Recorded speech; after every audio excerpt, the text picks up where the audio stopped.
Hello, everyone, and welcome back to the Covenant Cast. I'm Zach. I'm Jonathan. And today we're going to be talking about everything that happened at GAMA 2019. So sit back and relax. It's going to be a good one.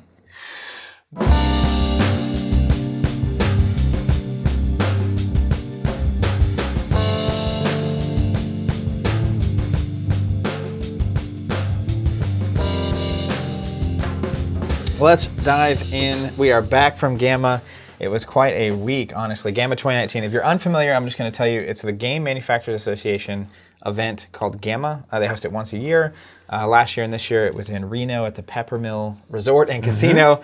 And basically what this is... Kind of like Hotel California. Yeah. We checked into the Peppermill and we didn't leave. We didn't leave. Just yeah, there's several times the windows are like like basically covered in such a way that you can't tell it's day or night. Yeah. So you just don't know up from down or left from right. But anyways, if you're unfamiliar, this is essentially an industry style show where a bunch of publishers and manufacturers and distributors and retailers get together.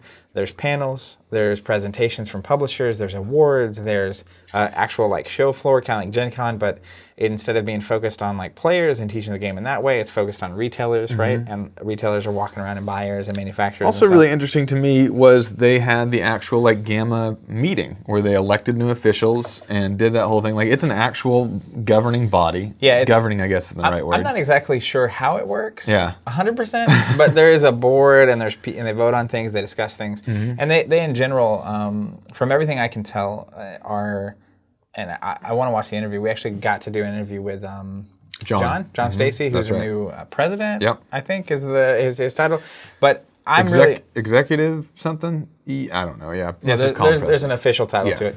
But they're basically asking the questions: what's going on in the industry, and what can we do to make it better? Right. And they have groups that focus on certain issues and what's going on. Kind of like a guild. That's what I kept thinking about. Like an actual, like old-timey... It's a trade organization. Yeah. And it's kind of really one of the few events where people in the industry get together to talk about the industry. Yep. And like what's going on and what's changing and what's good and what's bad. So... It's like to put it into perspective for someone who's never been to, like me, who's never been to this, it's kind of like an NDA-free zone. Right? Sure. You can walk from table to table to table and people are talking hard numbers, they're talking release dates, stuff that probably would never or should never be revealed to the public for, reasons of hype and things like that. Honestly, I don't think I would challenge that notion. I think historically it is the kind of information that companies withheld. Yes. And I think modern companies are not operating in that vein nearly as much anymore. Fair enough, but there are some reasons which, I've been thinking about a lot for that, particularly with the way that things. If we want to just jump into it, we can jump into it. Well, so we don't even have anything else going on in our lives this past week because that's what we were doing. Sure. Let's just go where the conversation leads. All right, sure. So the thing is that I learned a couple new vocab words while I was at GAMA, and like I said, industry speak. Yeah. The big one is the 3-tier system, which I was unfamiliar with, perhaps to my own. That's amazing. Yeah, but basically that is, and you guys have, I believe, talked about it before. You have the distributor, you have the publisher, and the retailer. And it's technically the publisher. Yeah, that's completely wrong. So the structure of it, right? I'll break this down, then you can tell me what's going on. Is the publisher? Is technically at the top of the tier, and maybe before that is like manufacturing. But either way, the game originates from a publisher. That's who makes the game. Yes. And then from there, once the game is made, maybe manufacturing is in there. Yeah, well, that's the thing. It's actually, come to find out, a 5-tier system where no one talks about anything. So here's what we got. This is a new concept. You're going to have to blog Number about one, we've got the buyer, the people in the store, right? So you're doing this totally backwards. Yeah, well, we'll get there. All right, so you got start from the bottom up. So the person buying the product, right? Person buying the product, they buy it from the retailer. That's number 2. The retailer buys it from the distributor. That's number 3. The distributor gets it from the publisher, which is number 4. And then the publisher ultimately gets it from the manufacturer, which is number 5. Yeah, which is a little, some publishers make their own stuff. A lot of them don't. They make it in China or wherever. Yes. And so, the publisher designs and makes it, and then they get it manufactured, and then they get it. Yeah. And then I think that's why it's a 3-tier system, because the actual industry side of this is the publisher sells it to a distributor, the distributor sells it to a retailer, right, and the retailer sells it to whoever wants it. But it's also, sometimes the retailer goes straight to the publisher. Yes. Sometimes the publisher skips the whole thing and goes straight to the customer. Yes, and that's one of the things we've seen a lot with Kickstarter lately. Yeah. Which is, a publisher is going to kickstart it and sell it directly to consumer, and that's part of why they can offer 8 billion models in some of these miniature games, is that typically, right, and just the generic pricing structure of this is that the MSRP, which went away. Wizards took that away on the Magic line, at least, which is pretty. I mean, again, no, MSRP is just a number, but for reference point, that's the manufacturer's suggested retail price. Yeah, MSRP. So, I get it. Yeah. So if a $10 product is the MSRP, a publisher is probably selling that to a distributor at plus or minus 50 cents, $4. Okay. Somewhere in that range, right? Okay. So it could be maybe lower, it could be higher, depending on the deal and the volume and all that. And then a distributor is, obviously buying this at around 40 cents. They're selling that to a retailer for somewhere between 50 and 60 cents. Or technically $5 or $6 on a $10 product. I'm doing $1 in my analogy. So $5 or $6. And then a retailer is going to charge anywhere above that, or if the product doesn't sell, maybe they discount it, maybe lower. But the suggested retail price, a lot of retailers will sell products at that, which is $10. Online, or even retailers that are just offering discounts, you get down to 80, 70, 60. I know on like Magic boxes and Pokemon boxes, it's like barely over what they're paying. We're talking a couple bucks. So, when a publisher sells directly to the end point, they go from making $4 to, even at 25% off, $7.50, which is almost double. So they can either offer a lot more value for the same amount of money, or they can just make a lot more money. That's right. Well, and so this brings me to the other thing that sort of was gathered, and we've got all of our interviews either going up or up from GAMA, and I strongly encourage everyone to listen to all of them, because we managed to get interviews with all the people, so at least one representative in each of the 3-tier systems. And I got to tell you, the thing that struck me the most is that the solution of one of the tiers was the problem-causing mechanic for the other 2 tiers. I mean, it makes sense, right? Like, well, it shouldn't. I mean, it on some level, it's a Gordian knot. I mean, it's it's a cause-effect situation, right? Right. Which is like So before we even dive into this, because I think we're about to go. About to go into it, not leave. See you later. 5 minutes. So be like a Robert, not cast. Yeah, that's right. new. What did you guys call it? Record. New lap record. It was one of the commenters that said that. The commenters. Anywho, we did a lot of content while we were there. We live streamed some of it, and if you're either in the industry or interested in the industry, I, like Jonathan said, encourage you to watch and listen to all that content. It was great. More and more, we're really loving. I don't know what it means for us as an organization, but we're really fascinated with the industry itself. And so making this content was an absolute treat, and everyone that was on the content was just awesome, and we're very grateful. I can answer that for you. We're interested because the games are great, the art and the assets are great, the customer base is growing, but there's still one problem. Well, we're also a retailer, right? So inherently we're interested in the way this business works. And we get wrecked by this every once in a while. So we're like, why is this happening? Right? Yeah. Like, as a customer. Well, and our customers ask us questions. Yeah. We want to be able to answer. So, anyhow, sorry. Yeah. So, anyways, that said, I think this kind of content is the kind of stuff you're going to see more of in the future, and I'm excited about that. But there's a ton more than we're going to be talking about here today, and this is a lot of like kind of reactions or responses to things that we experienced while we were at GAMA. So it'll just also, this was kind of a teaser for a lot of the stuff you would see in that content, and vice versa. Or it's a conclusion if you've already watched all the content. Yeah, I don't know if it's either. Or it's an epilogue. It's an ongoing, we'll call it an epilogue, right? It's another chapter in the story, so to speak.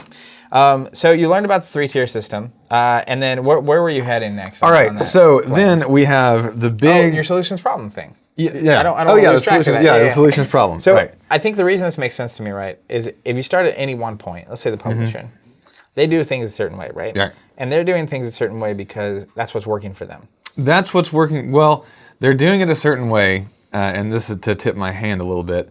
They're doing it a certain way because that's the way it's worked in the past.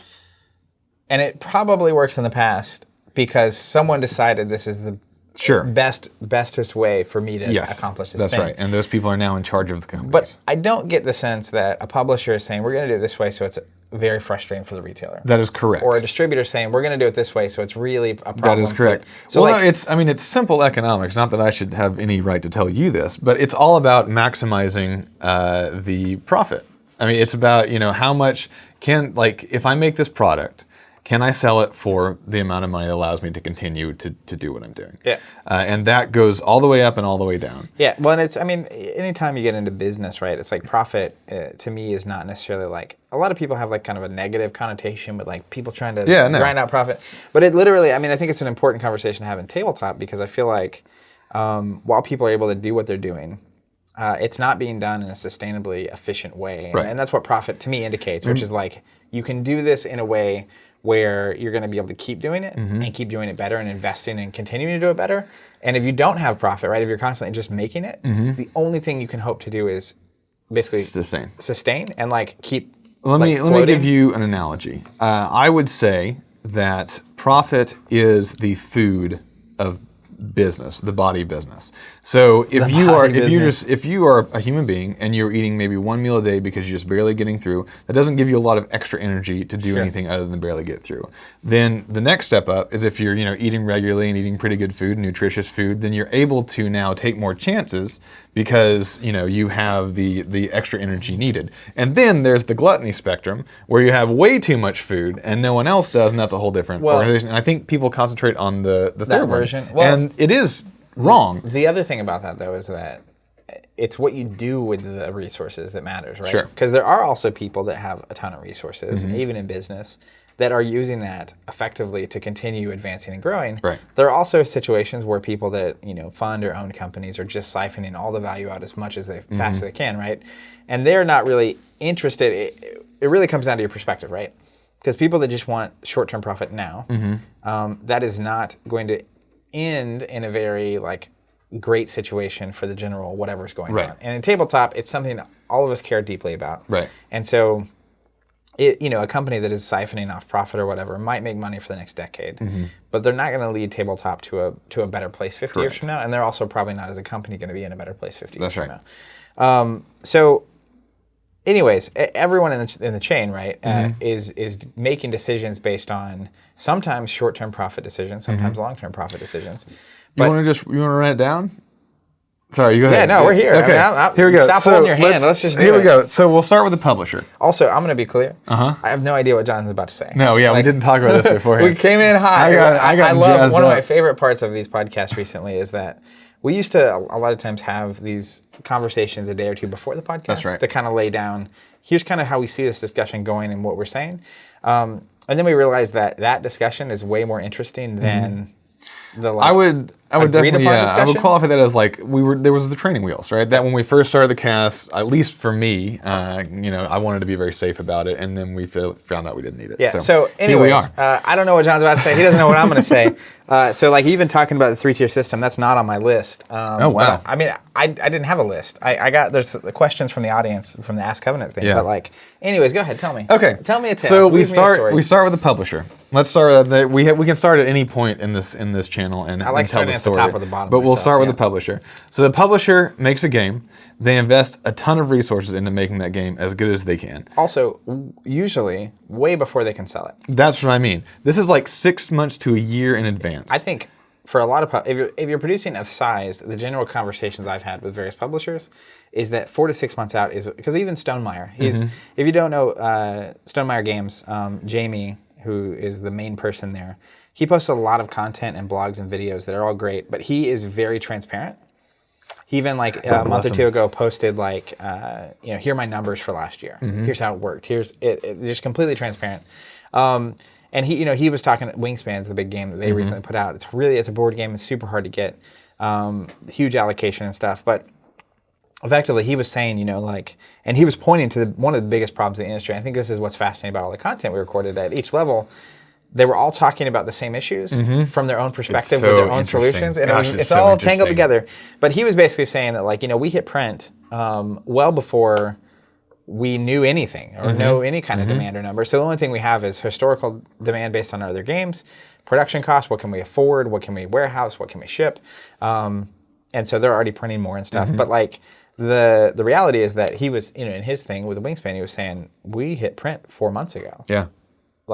And and so here's vocab word number 2, forecasting, which we used to watch our videos. You've heard a lot. I'm really glad it was originally going to be Steven on this episode with me. And I'm glad John's here. He bailed out. Because like just the number of, the idea that a 3-tier system is not something you were already like thinking about and seeing is hilarious. Right. It's actually hard for me to fathom, even with forecasting. It's like, this is great. Go ahead. All right, so the publisher, 4 to 6 months in advance, forecast how many games should I print. Now, and to be clear, yes, and don't lose your train of thought. No, I've already. We're all really wily right now. Yeah. I like it. But right before they even did that, they have designed, tested, spent all the money, manufactured. Like they've done the manufacturing, because you can't announce a game with a price unless you know how much it's going to cost manufacturing. Right. They've done the art, they've paid the designers, they've done all that, and then now they have to do the next step, which is when they hit print, when they forecast and hit print, it's like if you order 10,000 copies of a board game, let's say it costs you $10 to make. It's like that's a $100,000 order. So you now are spending that money, right? And then not only are you spending that money, but if you do not sell, right? Let's say a $10 game, they sell it for $20. It goes at $50 MSRP at retail or whatever. It's like you make $10 a game. Yep. And it's like you have to make your $100,000 back, right? Yep. It's crazy. I'm trying to think of the math there, because like if you print 10,000 copies and you make 10 a game, you're going to make $100,000 back. But if you only sell 5,000, right, then you literally broke even. So like, not only that. Yeah, go ahead. But so there are 2 huge risks for ordering too many games. The first one is, like you said, you just don't sell them. They sit on the shelves. They great. Yeah, you sell none, you're in big trouble. Right. But my point is, even if you sell half, you broke even, and now you have to warehouse and store and have 5,000 copies of a game that's not going to sell. Either that, or you manage to sell them all the way to retailers, or the first run, or however many. Retailers can't sell them because one of the things that we heard, and this is kind of getting out of order, but most customers, God bless them, are they're interested in the new shiny thing that week. Hey, what do you have new for me? Yep. What's the hype? I want that. Okay, see you next week, kind of a thing. And a lot of retailers are talking about this. So what happens if your game that you spent all this time in production and all this time to get from China and all this time to unload and get to the stores doesn't sell in the first couple weeks, and it's like a big hit and everybody wants it? Then what happens is that those extra copies that are on the shelf of the retailer go on eBay. Yep. And on eBay they sell them for a deep discount because the retailer's just trying to get their money back because they want to make a profit. Yep. But now your product is devalued and you can't sell it for MSRP. Yep. Which is crazy. Which is bad for everybody. Which is bad for everybody. Yeah, but the flip end of this, right?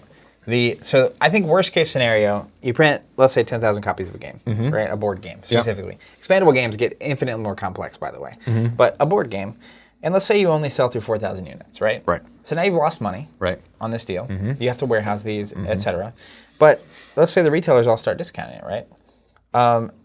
Then to me, it's like that's the worst case. It's like you spent all this money, you lost it, now you're having to deal with it, you can't sell product, it's discounted, whatever, your brand takes a hit, people don't want to buy your next game.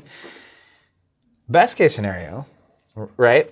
Vocab word number 3, catastrophic success. Catastrophic success, yes, is the opposite, which is, let's say, I don't know, I actually think he posted how many copies of Wingspan got printed for Stonemaier. But let's say you print 10,000, right? And again, you're literally, I mean, there's not like, some ceremony you can do to produce the right number. Right. Because ideally, I think what you really want is, let's say 10,000 is how many you printed. You want general demand to be about 10,500. Yep. So like, you want to run out. You want some customers to feel like, even customers being the retailer at this point, not even the actual customer. It's like, yeah, I ordered 10 copies of Wingspan, but I really needed 13, right? Like I almost didn't. And then that way it's like, this was a good buy, right? Sure. And you didn't underprint, and like you didn't also miss a huge opportunity, because catastrophic success is Wingspan comes out, and this is actually the most hilarious example. We talk about it so much at GAMA. Yeah. And sorry. Poor Stonemaier. I mean, congratulations. But catastrophic success. Yeah, I mean, achieved. it was the perfect analogy just for timing and everything going on. Because every retailer there. Plus, there's no bad publicity, right? Yeah, I mean, I don't think it's a negative. I don't view it as a negative. There are a lot of retailers that were like, hey, why didn't I get more copies? But catastrophic success is demand actually for that 10,000 units is 20,000 or 50,000. And we've seen this with Keyforge and Destiny and every other big hit popular game that there wasn't enough of. Every board game that this happened. I think it happened with Scythe. I think it happened with Gloomhaven. You go down the list. Anyways, so the problem is that if 30,000 people want it, you only printed 10, right? This creates, it's a better problem than only selling 3,000, right? Sure, sort of. But it's this system, this is the fact, right? That happens, which is customers are upset because they pre-ordered 2 months earlier a copy of a game from the retailer they can't get. So now a customer's upset at the retailer, maybe also at the publisher. The retailer is that maybe, and we talked to tons of retailers, they're like, I ordered 30 copies of Wingspan, I got 3, right? So they feel frustrated because they had 25 more customers willing to buy the game from them that can't now because they whatever. And you go down the list, and then now you also have a problem. This is a bigger problem, right? And this is what's there's all sorts of problems that created from this, right? Which is with a publisher like Stonemaier, who's had a lot of games that were catastrophic successes, right? Or with FFG, who's had Destiny and Keyforge, right? Almost every single thing they've put out has been a catastrophic success. And you know, FFG is at least getting around one of these problems that I'm going to identify because they only sell through a single distributor. But so like Wingspan, right? You can buy that from 7 different distributors. So retailers, I talked to retailers who put in an order of 5 at each one. Because they knew that if it was demand was high, they would get 1 or 2 from each, and that would get them more units. But when Stonemaier, even if Stonemaier had this data way in advance before they printed, is looking, a retailer ordering 40 maybe actually only wants 10, right? And so once you run out, same problem happens, which is all these stores, it's like this hot game, they know everyone wants it, that all the customers are asking. Customers might say, I'm going to order it from 4 different stores so that I get it from one of them. Then retailers will say, I'll order it from 7 different distributors so I get it from one of them. So then the distributor comes to the publisher and says, hey, I need 50,000 copies of Wingspan. And that's if people know about your game before they hit print, which a lot of people don't do. This is post-catastrophic success. Oh, like sorry, right now. Oh, yeah, okay, with yeah. Wingspan, oh, so everyone's already gotten allocated. Customers are We're talking about the second order. to 5 Okay, retailers saying, I want this game. No, you're right. Retailers are talking to 7 distributors saying, I want this game. Distributors are saying, I want 50,000 copies. Worst case scenario is that Stonemaier prints 50,000 copies. By the time they print it, when distributors say, hey, retailer, how many do you actually want? We have enough copies. Retailer says, oh, I want 5, not 30. Yes. Distributor says, I want 15,000, not 50,000. Yes. Stonemaier has 35,000 extra copies of a game. They literally just went from catastrophic, hugely profitable success to way in the hole on a game. And that's if they're lucky enough that by the time they get reprints around, people actually still want the game. Because they hit print, let's say they play it conservative, they hit print on 10,000 more. Most frustrating thing in the world would be those 10,000 come out, same problem, allocation, nowhere near enough. You actually needed 50,000. Everyone's frustrated again. Now they're done. I can't. But do at this some with this company point, anymore. you hit print. Let's say the second run, you hit print on 10,000, right? And then by the time you actually get it and it's coming back out, ain't nobody care, right? And it's like, well, we moved on. I actually played Wingspan with some friends. It wasn't as good as I wanted it to be. So then now you have the same problem, right? Which is like, well, you sold 10,000, but if you printed 10,000 more, you're going to need to move through at least 3,000 or 4,000 of these before you even get back to profit, you know, the same profit you were at. And then what if you only sell 15,000 of those 20,000? And it's like, now you got the same problem. And so it's a significant issue. And as we talked about on various shows, I think that it has solutions, but the problem is that the solutions require coordination across the entire chain. Well, and it also requires a lot of, like, again, the solutions cause the problem. So let's go down to the distributor. All right. Because if you're listening at home, you might be thinking, well, I've never heard any of this. This is absolutely nuts. Because whenever someone pre-orders, that's it. It should be done, right? You ordered it. It's a pre-order. It's an order. You made your order. You paid your money, and it comes back down to you. I'm trying to think about the last non-tabletop game product that I ordered and was subsequently told I couldn't get. And I do not know a single thing, right? Yes. Well, and also, I don't know. I mean, I don't know what it's like to cancel pre-orders, any other thing, because that's the problem. So the distributor, for some crazy reason, and I have not known about the industry long enough to really put words to this. You might be able to. We've been in this business for 12 years. But they will keep the orders open. You can order any amount that you want up until like 2 weeks before the game comes out. And I'll tell you why. Let me tell you why. I want you to tell me why. There's a logical reason for all this, right? I know this. I know that if you ask them why they do that, they're incentivized to keep as many accounts as possible, right? Because it's a free market, everyone can go to the different distributors. Every like retailer you said can order from any distributor. Right? And they have salespeople who call each and every one of these stores, hey, how many do you want?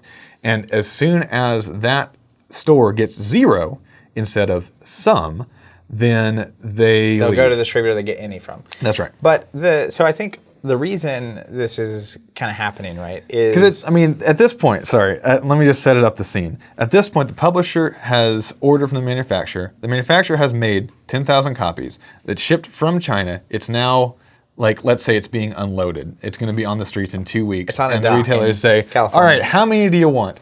Without saying, this is how many exist in the world right now. They say, we have an infinite supply of these non-digital games. Well, they don't say that. They say, how many do you want? Right. And then every distributor Right. talks to the stores and say, how many do you want? Right. They get the info from back from the stores. Every distributor orders. Assuming they printed enough, publisher ships them out the number, right? And they hope that number somehow magically links up. Well, they hope that they had just printed either just not enough or just too much. Right, and as you said, it's important that they do that print. That it's important that for the publisher is incentivized to print just enough to cause allocation at the distributor level. Barely. Yes. You get 90% of what you wanted. Right. Or you get 100%, but no more. Right. So Magic and Pokemon, I think, from everything I can tell, have figured this out. Oh, good. How they do that? I don't know how they do it, and maybe they just hold product back. But apparently, with Magic and Pokemon and Yu-Gi-Oh!, and again, they have quarterly or monthly or every 3 or 4 months releases with a similar player base, so plus or minus whatever. But apparently, within a couple weeks of a set coming out, you can't get it anymore. Oh, right. So if you want to buy it, you got to buy it now. And it's usually not allocation being a problem kind of a thing. But the reason this is the case, right, it's painful because of Wingspan and Keyforge, right? The number of people that didn't catch on to Keyforge until too late. Okay. They tried to order, and it's like you get 12 decks or 24 decks, and you need 1,000. Because, again, there's a 4-month manufacturing time. So, yeah. The reason it happens is that in 99.8% of cases, the way the system is working is not a problem. Aha. So most games that most publishers make, they do not make too little of. And when they go to say, hey, distribution, how many do you want? Distribution says, hey, stores, how many do you want? Right? Most games, most of the time, stores get whatever number they put in, distributors can get whatever number they want, and publishers have enough to fulfill all of that. And so it only becomes a problem when you have the catastrophically successful games. And so you're looking at a very small pocket. The question mark being, is changing the way the entire system works for 100% of games worth the efficiency gains on the 0.2% of games that this is actually a problem with? Right. In a similar way that we have to ask now, right? Every time I would travel, I ask this question because of the airports, which is are the security measures we're taking on 100% of passengers worth the 0.00001% of times that issues are caused? And obviously something like 9/11 is a very significant thing. Right. So I don't know if it's correct or not. Right. I That's don't want to good get into that old-fashioned economics, tangle. though. But the reality is that 100% of the time now, think about the number of staff people having to staff those airports, the amount of time and efficiency lost, and the amount of just across the board that is happening because of that system. So you apply that same kind of concept to this, which is not a life and death situation. Sure. And it's well, what's it worth? Because I think the fix to the problem is very simple. Oh. And we kind of talked about I think it's this at very GAMA. simple, too. Yeah. So if it takes 6 months to print, then the fix, if you never want to have this problem again, is that 8 months before a game comes out, retailers get information about that game. Right. Right? They have a month or two to decide how many of these do you definitely want. Right. Whatever number you put in 6 months out, you're going to 100% get, because we can literally print that much. Right? So then a publisher can print that much plus however much they want. And then in the 6 month interim, you can try to order more, you can put in for more, whatever. You may or may not get it. The only thing that's guaranteed is that anything you order before this line in the sand, right? Because we know we can print that without risk. Right. And then that way, those retailers can count on having that many. For us, this is a huge problem because we spend a lot of energy and time and, our staff's time, and we pay people for that, promoting and building communities and teaching games, particularly as they're coming out or before they're coming out. And so when we spend a bunch of effort on an effort like that, and then we get cut off at the knees because we only get 20% of what we ordered. Well, even more importantly, if we cut off at the knees as a direct result of our labor. Of our success, right? So it's if we market a game well, 2 weeks or a month before it comes out, people see those videos, They go to their local store. They say, "Hey, I want this game." Yep. The local store says, kinda "Hey, harm ourselves in that orders way, are right? still open." And then this is vocabulary number 4 is the demand curve goes, as the GTS guy said, hockey stick. Yeah. So It's now right all here. of a sudden, nothing. Oh man, we Yep. took a big And- chance on this game. We're going to reap a lot of reward. And then all of a sudden, boom, you're Yeah. allocated. Well, and that's what happened with, because again, I like looking at this in terms of the local retail environment. Right? Sure. Because most people watching or listening probably have a local store, or they go to a local store, which is, essentially a local store where 2 weeks before a game comes out gets a final opportunity to order, right? And this happened particularly with the last Netrunner box, which is That's a great example. they announced the end of the game. And then all of a sudden, we had product just from the back catalog. Within a day or two, we were sold out. Because people are like, oh my God, Netrunner's going away. I have to get stuff if I'm ever going to have it. And so we had our order in for the Netrunner box for months. I mean, it's like, this is not a surprise. We've been supporting this game for years. We have subscriptions. Months. Yeah, we've been supporting the game for years, but we had this order in for months. And then all of a sudden, there's this huge spike where you have, according to some stats we saw at GAMA, 6,000 retail stores in the US. Even if they all just order 5 copies. Or 5, that'd be crazy. Yeah. 20, 30,000 copies all of a sudden of a game that had not been probably selling that much. So then you have this cascade effect, right? Yep. Which is, well, how does the distributor decide how much each store is getting? They want to give each store some because they don't want to lose those accounts. Yep.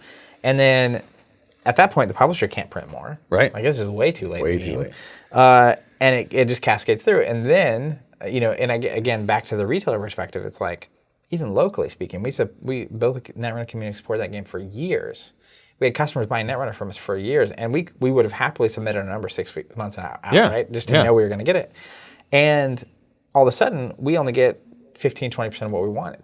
Yeah. And then now we have to make the choice which customers get these. That's right. Like, this is terrible. Yeah. But it means that retailers, right, can't invest in proactively building and marketing games and building communities around them and reasonably guarantee, like if any retailer in the world had spent 2 months hyping up Wingspan. Right. Before it came out, they have their local customers that are coming in. It's like, oh, there's this new Stonemaier game. It's going to be awesome. Everything we've seen from Jamie's been great. Like, you should get in on this. They get, if they do all this work to build this very successful big Wingspan community, people excited about this new board game. Right. And then they get 3 copies. Right. It's like, the problem is that they can't do that forever. Right. Because what happens is they're spending all this time and energy. So eventually it means retailers become reactive. They have to be. Which is... Just like we were saying, and they're incentivized to be reactive because there is an unlimited amount of risk by ordering early and marketing a game and trying to build a community and hyping it up in your store and talking about it. So naturally... And there is no reward for doing so. Yeah, naturally stores become reactive, which is when the new hot thing's coming, I'll put in my number 2 weeks out, and I get what I get, and I'll sell what I sell, and I'll move on to the next week, right? And so I think that's very unhealthy for the long term in the industry. Because I think, as, what's the word? It's not thought leader, as figureheads, I think the store being reactive causes the player base to be reactive. Sure. Well, and so that cascades down, right? So if you have a situation where you can guarantee 6 months out, right, and you have to put in your number, and then now players know you want to guarantee a copy of Wingspan, go to a retailer who said they would buy a copy, right? It's like, I can guarantee you I'm going to get this. Yeah. But the important thing is, are the customers willing to guarantee they're going to buy it? Right. Because right now it's a very flexible system, right? Because the customer can just see you later. A customer, even after they said, hey, I want it, can back out. And a retailer doesn't have to commit till 2 weeks out. But a publisher has to commit 6 months out. Right. And they have to commit to a number. So you kind of have this thing, and that's the grand question for me is, are customers willing to pay up front and guarantee and not back out? Yeah. Are retailers willing to bet 6 months out? What information are publishers willing to give 6 months out? Right. Because the other issue that can they even make an informed decision? Well, and that's part of the problem too, which is like, again, you're asking why it's set up this way, right? It's like, and it starts to make sense because publishers, even we have a lot of experience with Fantasy Flight Games. So they usually announce big games at Gen Con. Right. They announced Keyforge this year, right? Right. That's August. So September, October, November. 3 months from then is when they were putting the game out. Which means if it takes at least 3 or 4 months to print, they had already hit print by the time they were announcing the game. So the problem is, if they had to tell people about Keyforge 8 months out, right? That puts it, what's 8 minus 11? So 3, March. It would have been last March, a year ago. Yeah. Here's Keyforge. Right. And what do you say? Right. Right? And you also don't want other people controlling your narrative, right? So it's a new concept. Yeah. Even as it was, people were hesitant. Right. It's like, I don't think it's going to be it. People are still hesitant. So So the question is, can you actually reliably as a game, could you As a publisher? start talking about a game 8 months out and still be successful?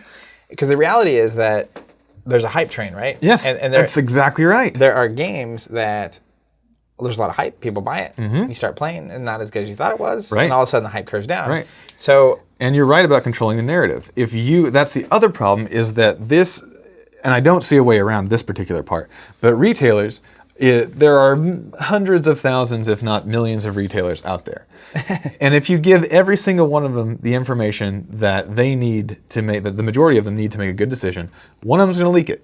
Yeah. And then people are going to start talking on the internet, and once If it's you on want the it to be internet, it's private. going to go everywhere. Yeah, Right, and- because you want to be able to control the narrative. And- Otherwise, you have to be able to have a hype-generating campaign for the 8 months that thing is in production. Yeah. And no one has that kind of marketing experience. But I mean, I think that's and obviously there's brand associated with this and not, but like I've known the release date for Episode 9 of Star Wars literally since Episode 8 came out. This is a good point. I don't know the title. Right. I know that it's an ongoing story. Right. Right?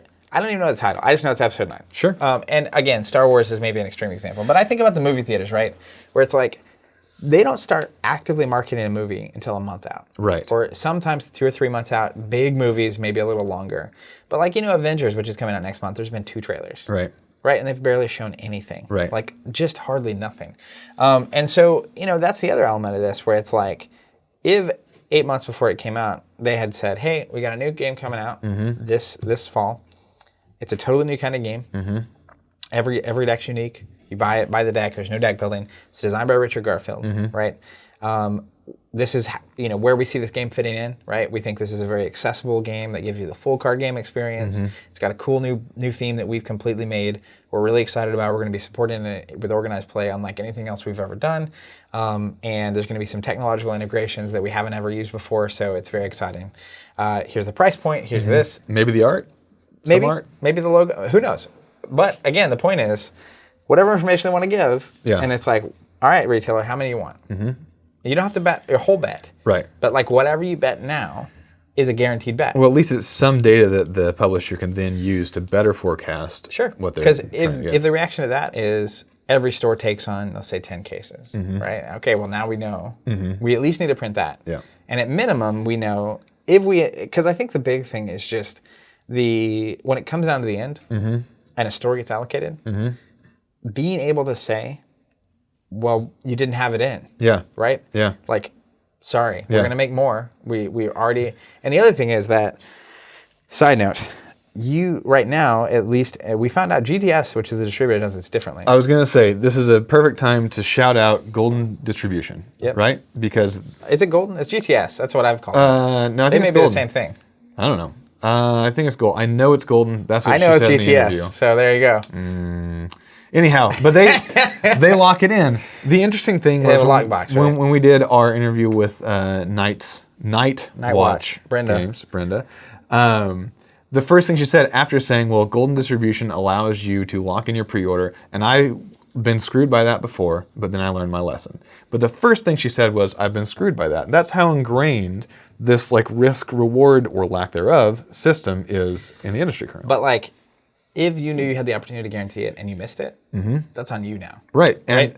And that, I think that's really important. At least it's like laws, for lack of a better term. At least Yeah. you can count on it. Yeah, it's like, well, I sped and I got a ticket. Yeah, it's you like can't be upset about it. Next time I speed, I'll probably get a ticket too, so I'm Yeah. not going to speed. Well, So- which is not really how it works, but that's a different But story. I wonder as well if they have a guarantee from the publishers, where it's like if all the other distributors end up ordering more, like is there allocation on that level as well? Oh, that's a good Because question. like if they actually can't guarantee what they're ordering, then the lockbox falls apart. That's right? true. At No, they some- have at to some be able point. to. Because I would imagine the publisher, and this is, a lot of people complain, and we've talked about it before, but Kickstarter.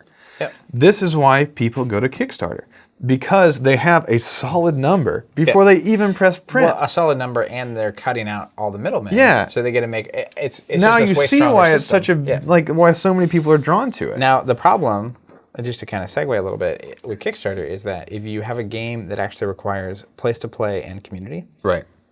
I remember Relic Knights was a huge Kickstarter back in the day when we first opened the store. And they sold 2 years worth of releases to everyone that kickstarted the game. And it's like, as a store, I cannot pay to operate and support your game if my first transaction from the customers that are coming here to play this game is literally 25 months out. Right. Like, no store can operate that way. So for board games, I actually, like, I do wonder the amount of value that's in the system. And obviously, so one of the values here, right, if you have 4,000 or 5,000 stores that all order 2 copies of your game, right? On average, let's say 3,000 board. You sell 5,000 or 6,000 copies. Right. And the print runs of board games are a lot of times 3,000 to 5,000 units. Right. So there is a huge benefit to selling there. And a lot of retailers, once a game has been kickstarted, will just completely avoid it. Right? Right. But if you're the kind of, I think that's my trick is like, it doesn't necessarily need to be that every game operates this way. But publishers, I think, a lot of times, right? It's like at this point, if Stonemaier isn't operating that way, it's crazy to me. Sure. Whether it's Kickstarter or the system where you have to put your number. Some sort of locking like system. their games just go crazy every time, right? Same thing with pretty much any expandable game so far from Fantasy Flight Games. Right. It's like, and anyways, there's a. I mean, I think it's a really cool thought experiment. But to imagine what the tabletop world would look like if the retail store had to actually invest in the success of a game. Well, they don't have to. That's they true. Can, the people that took the risk would get the reward. I mean, I was thinking about this on the way in. We were down there. We were in Reno. We were putting money into some machines, and you can either play the little penny slots or the 5-cent slots, and you can play for a long time and get absolutely nowhere. And if you win big, you get like $3. Yeah. Or you can press that max bet button, right? But your reward is commensurate, I think is the right word, with the amount of risk that you're willing to take. Because if you hit that max bet button and somehow you get it, now you're like $25 up, you're $30 up, you're whatever. That doesn't exist in this system. Yeah. There is no way to get ahead by taking a chance on something that you feel strongly about. Yeah, well, and ultimately, it's, we're framing it in terms of bets. And I recently read a book about thinking in bets. It's literally a book by Annie Duke, and it's great. But the reality is, it's not even just a bet, right? To me, it's, if you are good at what you do in this industry, the system is not built to make that work. Right? Which is like, in my mind, right, the retailer, the primary thing a retailer does, at this point, it's not selling product. It used to be. In the 90s, it was way simpler time, right? Where it was like, yeah, if you want to pack a Pokemon, you got to go to a local store. Like, that's just where you get Pokemon. That's just how this works.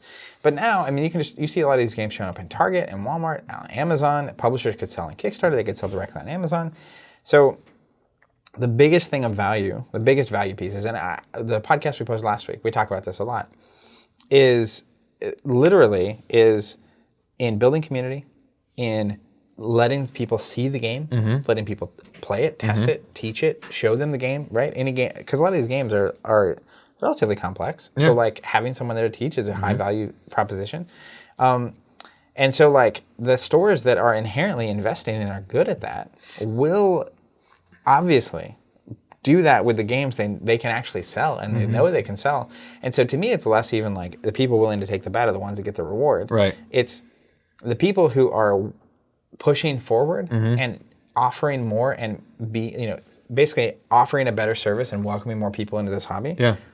Don't have a way of actively like because the worst thing is that let's say you're a reactive store and I'm a progressive store, we'll call them, or an active store, or whatever. Sure. I don't know. Oh yeah, no, reactive and active. I like that. That's good. So that's why I switched. Okay. So I'm an active store, right? Yeah. And so you have, let's say, Wingspan. Right. And it's like, I got my thumb on the pulse, and it's like, man, Wingspan's going to be great. Everything's so much. And like people are coming in, I'm talking it up, right? And it's like, I'm going to order 50 copies of this game because I'm going to have 2 or 3 available for people to use for free in my store to try it out. And I'm going to have it on my demo table, and I'm going to show it off, and I'm going to teach. And then it's like, and then I get 3 copies. Right. Meantime, the reactive store, right? It's like, everyone's talking about Wingspan 2 weeks out. I just got a final call for Wingspan. 20 copies. Yeah. Right? Which is fine. Then it gets to 3 copies. Yeah. Right? They come in stock. You sell your 3 copies. I sell my 3 copies. The world goes on. Yeah. Right? And it's like, which of these, because the biggest problem at the retail tier at least is that those 2, I ordered Wingspan 6 months ago. Right. And you ordered 2 weeks ago. And spent employee time, your own time, etc. And was willing to spend more of it. Yep. Because another part of this problem that I've seen with like Destiny and Keyforge is the number of stores that will buy a load of it when it's hot.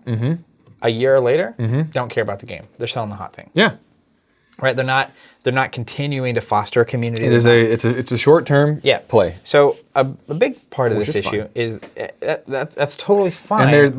My problem with it is that the system right now is treating those entities the same. Right. And there's no, and that's where like I like that. Hey, if you're willing to put a number in 6 months in advance, you'll get it because it's like you can still do the reactive thing. Yeah, and you can sell that secondary thing. I'm totally like I am not upset by it. There are people that go to your store. You obviously are doing something to get them to come in, but essentially opening up that window and giving stores that want to play ball a way to play ball. Because I think one of the analogies that came up in one of the podcasts is like, when was the last time you bought movie tickets to an opening night show, got there, and then they were like, "Sorry, we didn't get 2 of our movie reels. You're not going to get a space." Right? You don't actually don't get to see it. Now, to be fair, most movies are distributed digitally now, so that's never going to happen. And this goes back to the physical product. Which, fun fact, all of the headache of the long production time, the time and sea, the crates going through tariffs and the customs and blah blah blah, it's still yet 2.5 times cheaper to manufacture in China, even with all that, than it is to do it in the United States. Now, if some enterprising young manufacturer wanted to just like go ham on this thing and invest way too much money in getting something like this up in the United States and automate it and all that, that would be very interesting. Maybe it could change. It maybe could change, but it's fascinating, the price difference even after all of the headaches. All the stuff going on. So what I think is interesting about all of this is that we sat down with, we did 2 podcast episodes with the retailers. One posted last week, one's going to be posted as a different episode. We sat down with Brenda, who won the Power Retailer Award for Night Watch Games in San Antonio. We sat down with publishers, we sat down with distributors. Right. And that's why we're talking about all this over and over again, is that this is what everyone was talking about. Right. But they were obviously talking about it from different angles. Yeah. And we're a retailer, so we're slanted. Yeah. But that I cannot encourage enough watching all those. Yeah. Because I think it gives you a fascinating like triangulation of the industry. Yes, it's absolutely which I think is a just bird's really eye cool. view, if you will. One other thing that I think I hear a lot of other people complain about is that there's just an inundation of games. Publishers constantly putting out, and why that is, which is what I found out, is because it's so long till you get a profit off game 1 that you have to have game 2 in there, so that when the profit from game 2 comes in, you can kind of like hedge your bets with game 3, or however you can imagine it in your head. You can imagine, right? It's like most board games are working a lot like movies work right now, which is specifically to board games, which there are thousands of new board games a year, which is the first 2 to 4 weeks of the game is when 90% of the sales happen, right? And then past that, it kind of just dies off. Yeah. So you have to make so much of your money then, and it's like if you don't have the next game coming, right? Like, because part of this, I know a lot of people ask a lot of questions. We broke down like the cost of events on one of these episodes, and essentially it's like the reality is for us to host an 80-person regional on a Saturday, we have to pay rent for a whole month. We have to pay insurance and utilities. And if we want to have quality staff to staff that, 2 people, it's like they don't just want to work 2 days a week or 2 days a month, right? So you have to have staff. So the same thing with publishers and all retailers is if they want to have game designers, right? They either contract it or it's a full-time job all year. They need to have artists. They need to have people managing the art. They need to have designers and testers, and you go down the line. Just they have a warehouse, insurance, inventory costs. So like, you basically, if you have these spikes of every time a game comes out, it's like how many games do you need to release a year to make that spike look more like a line? To make that flatten out, so you can actually have a business, right? Yeah. And there are exceptions. Diversifying your portfolio, basically. I think the companies that will win the biggest are, and this has kind of been our focus as well, but it's these ongoing hits, and it's either an ongoing hit or an expandable game. Right. And the math, by the way, on expandable games is infinitely harder. Side note. Like a one-of board game that you print, way easier to manage than a monthly release or a quarterly release or whatever. And way the expandable games are way riskier. Because like I get a sense that this may have happened with Destiny, where demand at first was enormous, right? And then by the time they could actually print enough, demand had cooled down quite a bit. And now you way overprint a couple sets, and that's a big problem. But you look at some games like Catan, Ticket to Ride, right? And those are the games that have sold millions of copies and they keep selling year after year. And so I think there will be right now you have and Kickstarter helped, but you have a lot of publishers who are just like pumping games out. Yeah. And I think we will see a shift in the next 5 years to higher quality games. I think of someone like Stone Myers, the poster child for this. Yeah, we were but talking he's still about cranking games out. not nearly. He also posted in his post he's the only full-time person, right? Yeah, and So- you see a lot of like the little like Sure. small shop But it's stuff like coming a up. couple really good games a year, right? And the kind of games that actually keep selling, right? You also have companies that are making games where they have expansions coming out quite often. So I think we will, though, see a shift. And I think this is true actually at the retail level as well, which is, yeah. More on this later. But I think that there is going to be a shift from quantity to quality. So I think there will be less publishers publishing less games. I think we'll have less retailers. I think it will tighten up, and not in a bad way, right? I think it will. Hopefully, I think it has to. Yeah. Ideally, the system keeps evolving to reward people who are pushing things forward. Right. Right. And if that happens, I think naturally there's going to be less games because there is an inundation, right? And there was the whole golden age of board games, which I feel like we're coming to a close of. Yeah. It's still going very well. Right. But like the immense growth that's been happening, especially in that category, I think will keep happening, but in a different direction, right? Because like it only is sustainable and hyper successful. You can imagine if instead of 4,000 board games, there were only 1,000. Right. But the same number of sales. Right. The amount of work going in is way less. For the same outcome, it's just more people are playing the same games, and those games are of higher quality. Right. So, yeah, I think we are firmly in the chaos era of the golden age of gaming, let's say, where there are just tendrils going out in every direction, like a lightning bolt, right? Eventually, one of them's going to hit the ground, and then that's where we're going to go. It's kind of spaghetti on the wall, right? Sure. It's like there was an opportunity to recognize, and spaghetti started getting Yeah. thrown, and the ones that are sticking are going to stick and stay. Yeah. And then everything else is going to. Yeah. But on the other hand, It has to. something like Kickstarter, as an example, I think lowered that barrier of entry so much that what we are seeing is kind of a Oklahoma-style land run, where it's like everyone's trying to get in there and trying to make it. And there's even like we saw like Asmodee got bought by some giant and whatever. That like announcement. investment bank kind of. So there's like people interested in this space, and so I think we're at it. And maybe this is why we're so interested in covering it. Yeah. Because I feel like 10 years ago when we first started doing this kind of content, there was way less change and excitement on the industry level. Yeah. And it was just more like, what's the next great game? Yeah. Right? That was our focus.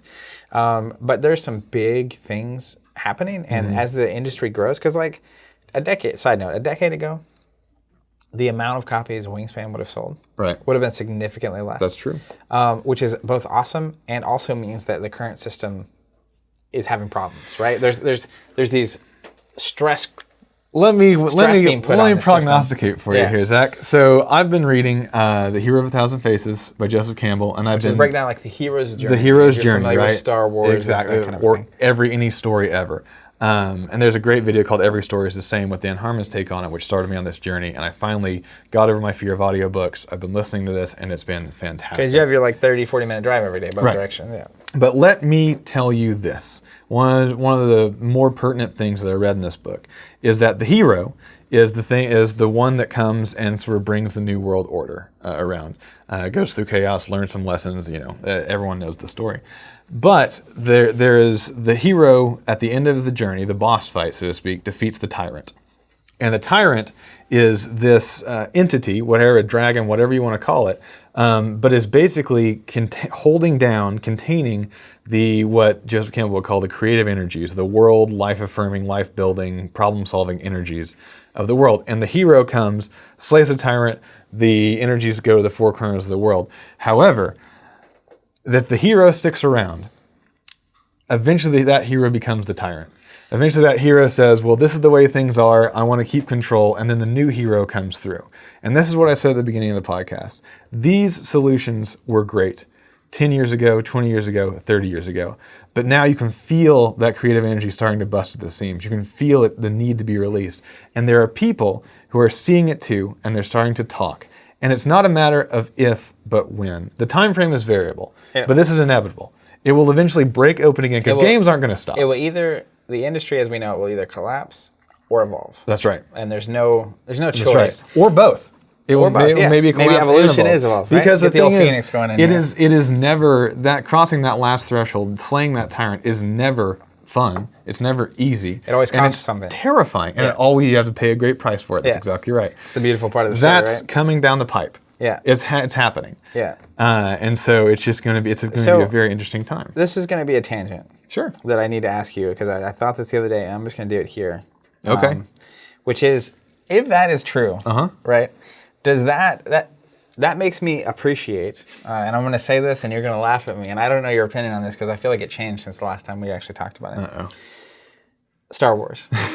You knew I was going to Star Wars. Yeah. So that makes me. I've never been. There's a lot of people who have problems with The Last Jedi, the movie, which is fine. Yeah. And I agree with a lot of those problems. But one of the biggest problems a lot of people had was the handling of Luke. Yes. Who, for me, was never. I wasn't as attached to Luke as a lot of people I know that love Star Wars were. Yeah. But in Force Awakens, he's off hiding on a remote place. No one can find him. Eventually, Rey finds him. Last Jedi, it's like, oh my gosh, he's this like whiny, like, woe is me, the world's a terrible place, I'm out of here kind of guy. And people had a big issue with that. Sure. But is he not the tyrant? The natural result? Because he's essentially to Rey, right? Right. Somewhat of a tyrant. Right. Which is just like, no, I know better. Yes. This is not the path. Yeah, right? the sacred text. Yeah, the sacred text. Right. But it's like essentially saying that like, yes, I won and I was the legend Luke Skywalker. Right. And then I learned about the world. Yes. After that. So it seems very in line with the, after Luke kind of did his thing, maybe he should have, at some point he needs to pass the baton. Joseph Campbell has and he uses a lot of loaded language because he's talking about the monomyth, and so he uses a lot of mythological language or religious, spiritual language. But the thing that he says, and I think this is very true, is that the hero becomes the tyrant unless he crucifies himself on the spot. And so for Luke, someone who didn't, he eventually does. I think it could be more dramatic. I think there's a lot of more interesting ways that you can pull it directly to that. It's actually a very interesting point that I hadn't thought of. Yeah, but yes, he stuck around too long. He was the hero, but then he tried to remain the hero. Well, and he tried to basically say it wasn't relevant. Yeah. Right? Yeah. And then eventually self-sacrifices, right? Yeah. And gives himself up to, and then that is really the best a hero can hope for. That is correct. Because they are the hero. End of sentence. Yeah. They're out of here. I mean, that's why you gotta pass the torch on. This is why we canonize someone like Cincinnatus, who was a Roman general, but anyhow, was a farmer, then gained great glory on the battlefield, and then was like, all right, guys, I'm out, back to farming, and let the world go on. George Washington is another example. Yeah.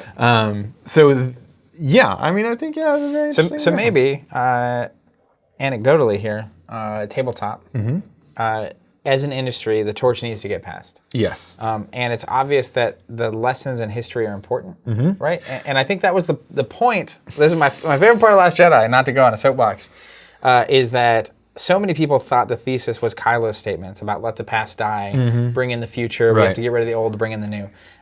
When I think it was Yoda's statements of failure is the greatest teacher. Pass on what you didn't. First thing he says to Luke is you didn't heed my words, which is pass on what you learned. Yes. And it's basically like the Jedi are failure. And he's like, success is great, but failure is the greatest teacher.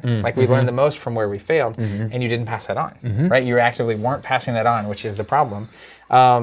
So as an industry, we need to pass on the failures, pass on the successes, and there has to be a evolution and a changing of the guard if we want this thing to continue growing and prospering.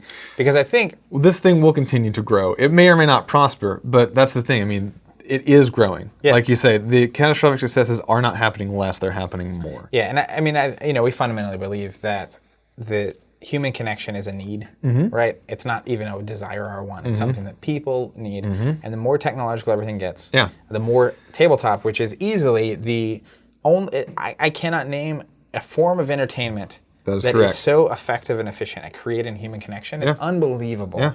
And there's a lot behind that, right? You like the book Super Better. They're mimicking each other and having a shared activity and shared rule set. And then we can get into all that in future episodes. But because that's the case, it's such an incredible tool, right? And because it's such an incredible tool, you have a lot of people that genuinely care about it. Yeah.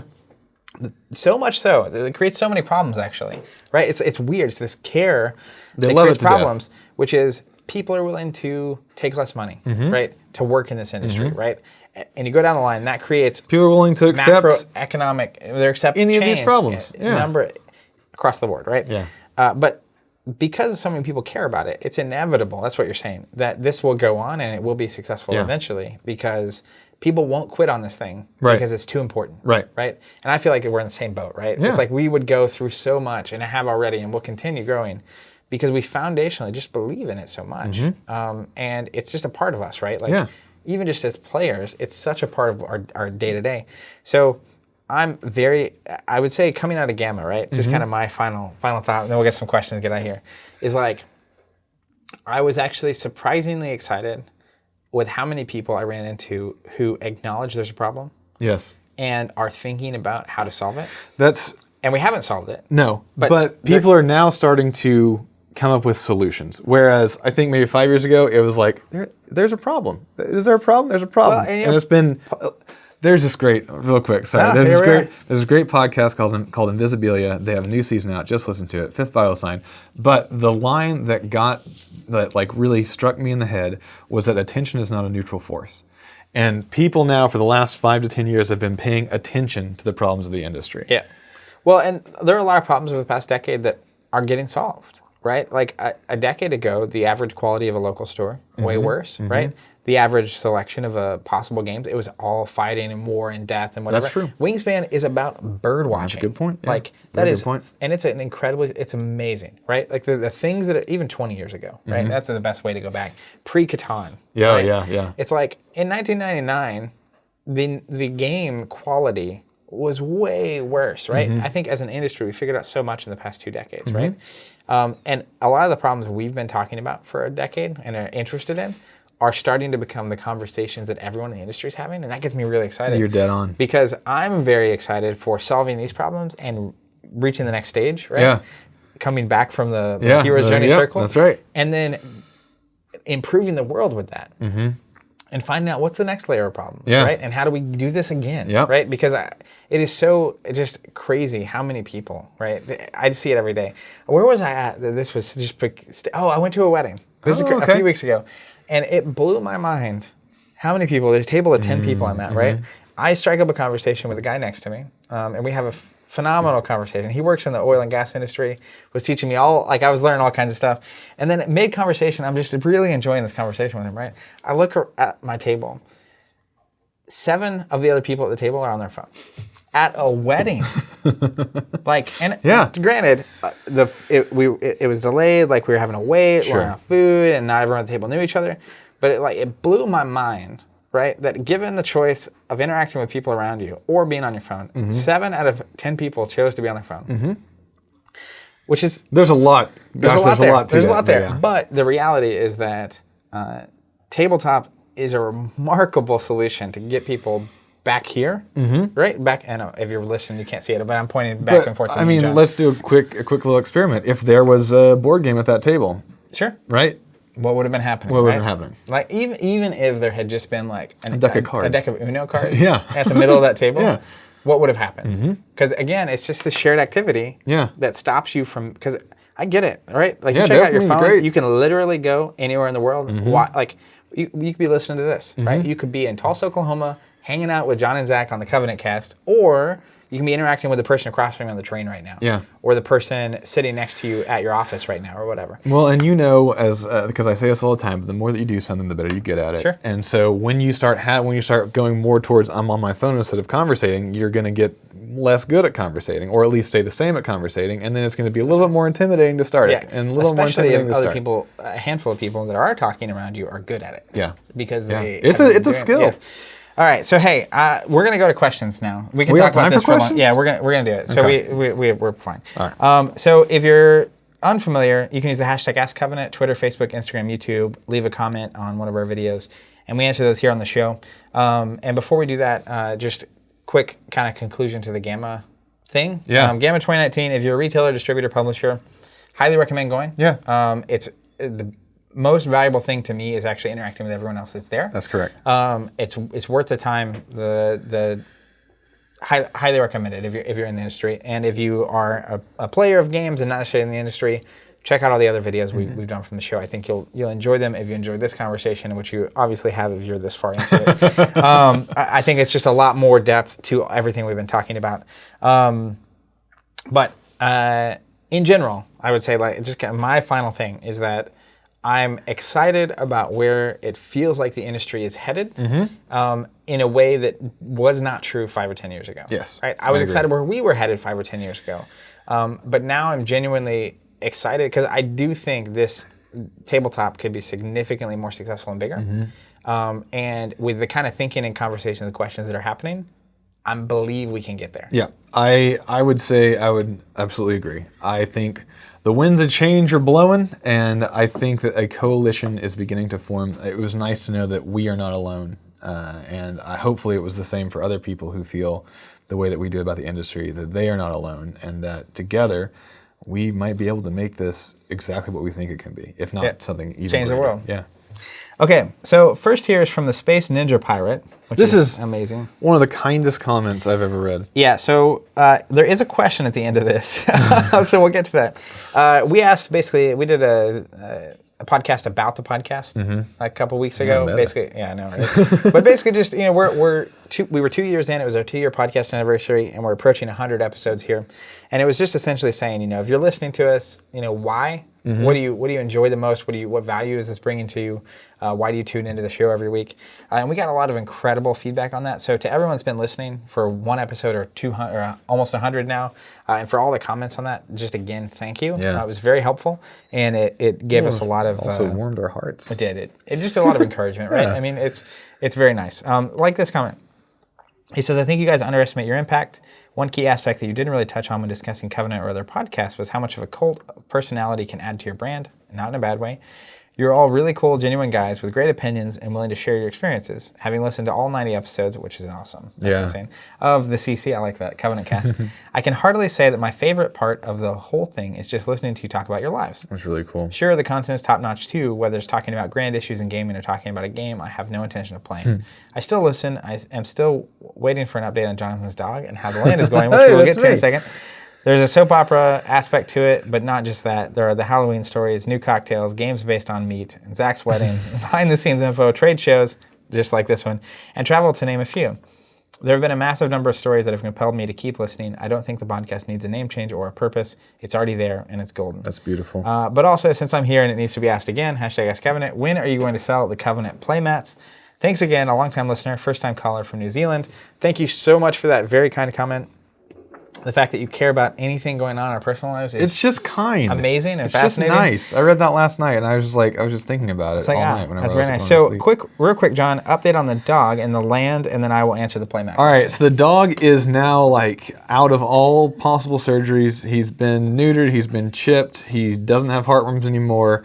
He still has bullets in his backside, and he's still been run over. You can't really undo that. So, but we're adapting. The new world order is there, so to speak. He's generally good. He's and, generally gonna good. be Yeah, alive he's and stuff. a sweet dog, and now we're working on our trust issues with him because he is indeed still a street dog and likes to be about 40 feet away from us unless he wants to be pet, which is most of the time. But if we're outside, he loves to find deer legs, which if he eats, then he gets stopped up. And I think I talked about that before. He's still doing it. But yeah, he's a really sweet dog. I think it's going to work out. It's an always evolving process, but he's more or less out of the woods, and we as a couple now understand better how to handle his needs. That's awesome. What about the land? How's that going? I try not to be overly happy about things because I think people might find it annoying, but my goodness, it's exactly what I dreamed of. It's exactly what I hoped it would be. This weekend, we were out there after GAMA, after the casino and the noise and stuff, and we hear some traffic noise, but the wind was going in a certain way this weekend where it was absolutely silent, and the spring weather was in, and I was walking the dog, and I just thought, yeah, this is it. I got it. This is what I wanted when I was 14 and thought about this, and I am in possession of it, and it's as good a year out as it was the day that I bought it. That's really incredible. One of the books I'm reading right now was talking about how there's a lot of people that are afraid to feel joy, right? Yeah. Because they feel like the moment they do, either they feel bad when other people aren't happy, Sure. or they feel like it can't last. Yeah. Right? Yeah. And she was basically going into why it's so unfortunate because, bad things are going to happen, but you need to be capable of enjoying the good Yeah. while it's happening. Well, So I'm it's happy to hear. bad things are going to happen and good things are going to happen. And I think they deserve equal amounts of attention. Yeah, for sure. Well, that's awesome. But yeah, it's I'm very happy with it. And thank you so much for asking, Space Ninja Pirate. Whole Space Ninja Pirate. And then, of course, the question on the playmats. So this is something that I think in the next, not so long, we'll hopefully actually end up doing. We had a lot of people asking about the playmats, particularly since we started live streaming and where people can see the mats we're using every week. What that looks like, who knows? Yeah, who knows? We got a lot of stuff going on. Look, we're just going to lay it out. We're working on the visuals, update and a synthesis of the visuals. I need to talk to you after the cast about the logo. Great, we'll do. I have some things I want to show you. And if he's talking to us about the logo, perhaps that might have to be resolved before new playmats are. I'm willing to just say it. Yeah. We've been going through. We just actually. I don't think we've even publicly said this. It just happened. We launched right before GAMA. Oh, yeah. Our new website. Yeah. Which Jonathan spent an incredible amount of time designing. We spent a lot of time, energy, and resources testing, building, tweaking, etc. Very, very happy. We evolved as a company over time, and the website is just one of those things that, like, as of a month ago, didn't really match up with where we were, let alone where we were heading. Yeah. And now that we have the website up, it was designed. It was done like last August or September. The design, it's a long process, and then kind of like making it. Exactly. That's what I can feel. Yeah, but that led to kind of some bigger level, like, visual and branding conversations that we're going through, and we just had a lot of clarity over the last year or two, and even our logo didn't quite necessarily line up with where we're at. So we're looking at all that. Part of why it's taken so long in the playmat is that reason, but also just like general, peripherals and accessories that aren't tokens, which we make a lot of, is something that we have our eye on. And so we've had a lot of people asking. The fact that there are people out there that want to play on a surface with our logo on it is incredibly humbling. So we want this to be a thing for people that want to do it, and hopefully it's sooner rather than later, but no timelines can be promised. Yeah, it's a difficult journey. Next question. Misa says, do you feel that FFG is as innovative as it once was? And then I'm going to skip the rest of it. Can we just do a whole other cast on that, because it's a fascinating topic, but I can tell you this. I don't think FFG is innovative in the way that Misa might be implying here.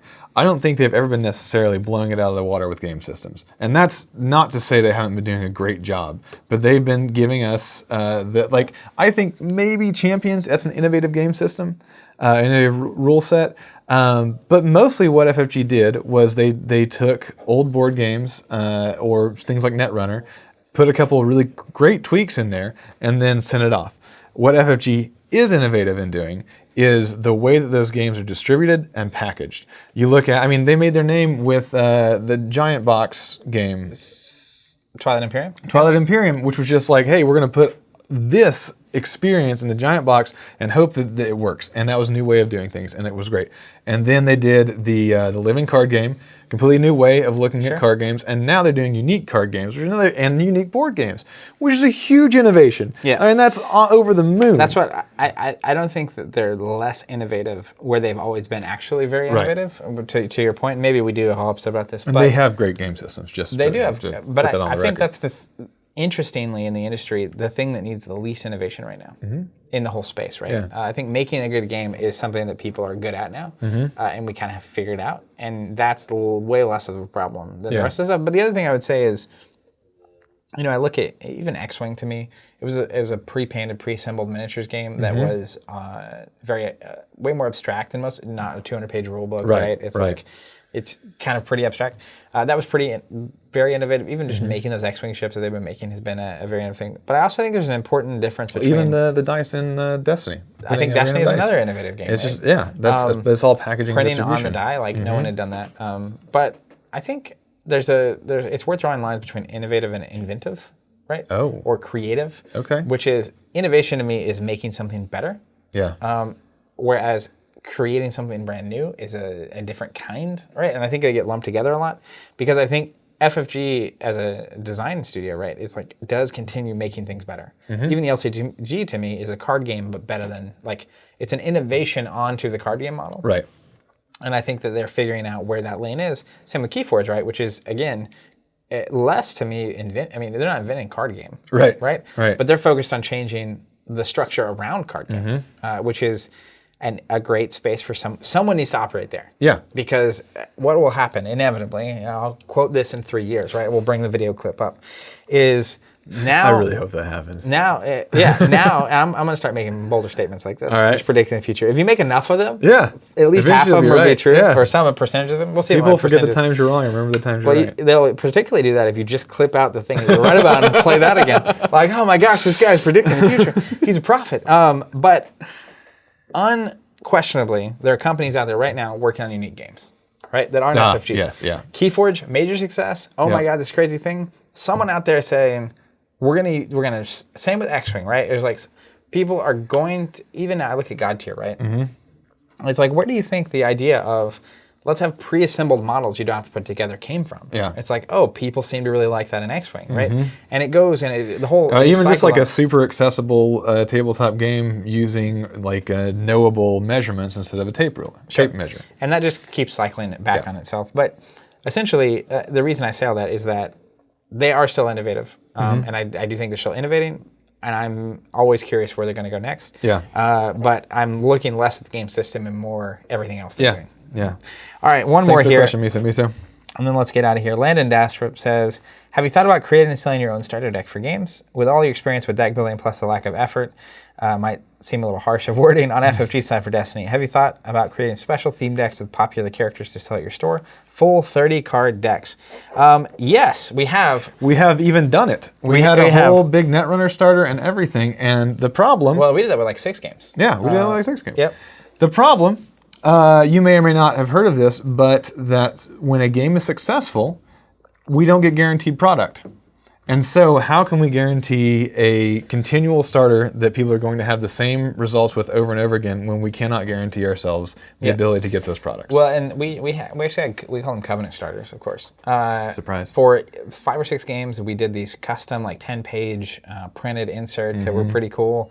Here are the cards, here's the deck, here's how it works. And it would be like, whatever the actual we recommend starting with, right? It was like with Netrunner, it was like 3 copies of the core set. Here are the pre-constructed deck list with these 3 packs that we also include and this kind of a thing. The reception of that was very, very good.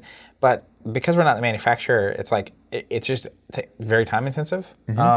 Especially when, when we can actually buy them in stock, can say, Destiny player as an example, you look at the buyer's guide that we have, and it's like, buy a booster box of the latest set plus the character starters you want, and you can pretty much get off to the races, right? Yeah. But yes, we have considered it. I think it's way more effective if the publisher does it. Well, it's a risk-reward thing. Again, we're investing so much time and energy on things that the rug could be pulled out from under us at any moment.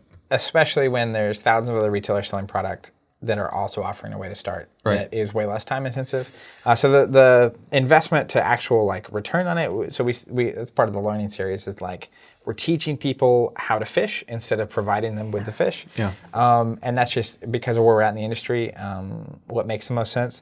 Now that might change, but at this point that's kind of. But right now, if you want to find where that idea has gone, it has gone to the how to buy on our learning series. Yep. Okay, let's get out of here. Thank you guys all so much for watching and listening and for all the comments. It's really just amazing. Continues to be amazing. Depending on when you're listening to this, the last weekend in March of 2019, we are going to Adepticon, which is one of our favorites. You're not going this year, unfortunately. I'm not going. Woo! We're bringing in the new crew out. See? Like passing on the torch. That's right. That's literally passing on the torch. But we're going to be at Adepticon, so if you're going to be there in Chicago, please say hi. We'd love to say hi and meet you. And if you haven't ever been to Adepticon, it's a great convention. They put on a good show. They do.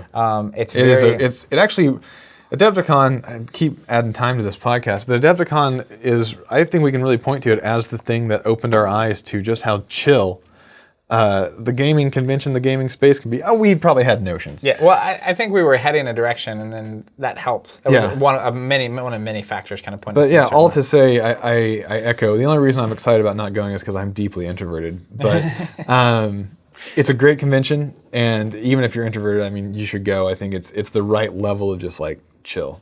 Well, so we'll be there. If you're already going to be there, check us out. If not, and you're interested in the future, I'm sure a future episode of the cast will be about our Adepticon experience, where we'll kind of go into more about what's going on, what's happening. We're also going to be doing a ton of content from it and testing out a lot of different social media things, strategy, like just like the way we do social media when we're at these kind of events. So we'll see. Stay tuned. There'll be a lot of coverage from it, and we're excited to go. And on that note, we always ask a question to end the show to get comments, feedback from everyone else out there.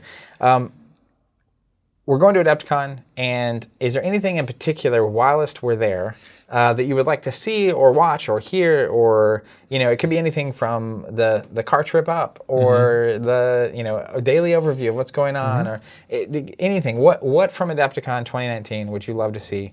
And we may or may not do that. So thank you all for watching. Until next time, keep playing.